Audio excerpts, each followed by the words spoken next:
Start. Good morning, everyone, and welcome to another edition of Cracking Interviews Can Be Fun.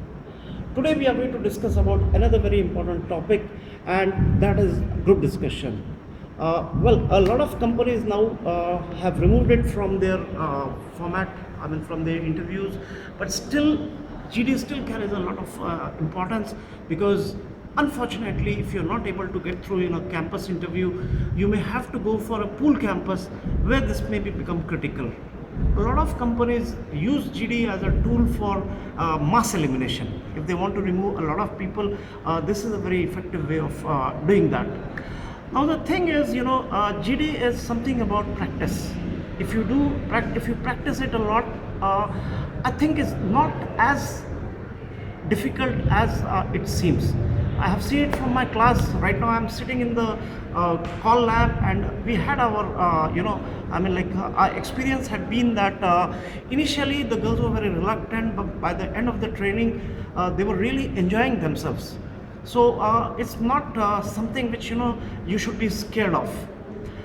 Often people ask whether what should be the tone when you are taking part in group discussion. It's a myth that you have to be aggressive to score well. They are not looking for someone with aggressive. The main aim is when they are going for a group discussion, they see how well you can convince your peers, how well you are able to interact with them, and you don't have to really shout to be able to convince. So I think probably aggression is a big no. The second point is that you should be able to initiate.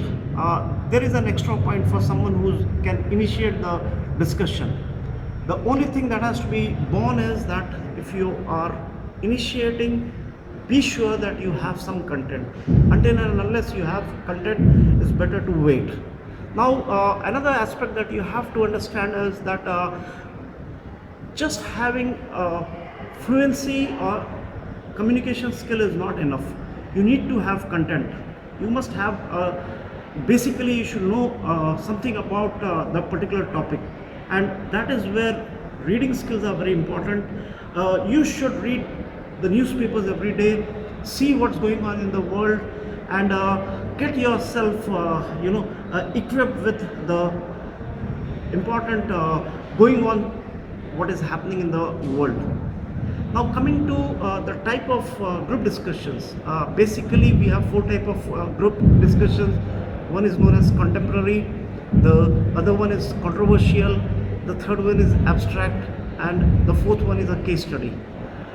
Only in case study, the whole group has to arrive at a common decision, and the person who closes the discussion should be able to convey the essence of whatever they have arrived at.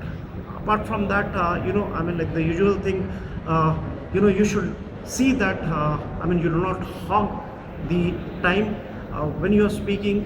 Be precise, be to the point, do not try to interrupt anyone, don't demean anyone. If there are girls, don't give any sexist remarks, be respectful, be polite, and make sure that at least you are able to speak 2 or 3 times during the whole discussion.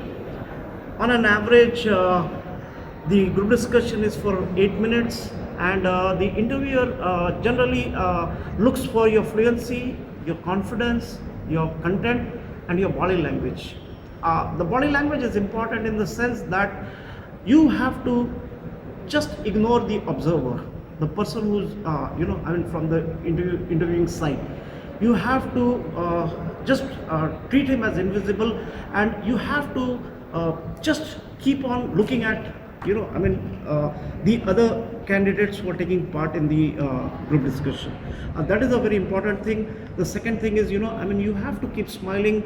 Don't get agitated if the discussion is going against you, and be calm, maintain your poise, and probably I think so probably you would be doing well. So these are some of the tips, but again I'll repeat one point, that if you want to do well in the interviews, one thing what you should be doing is practice hard, and apart from that, see to it that you know what's happening in the world. One tip that I would like to give you finally is that at least keep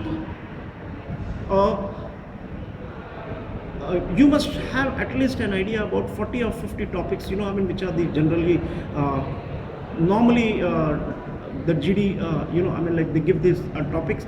So you should be having a fair idea about those particular topics. Make a bank of about 40 or 50 subjects. See to it that you're well prepared.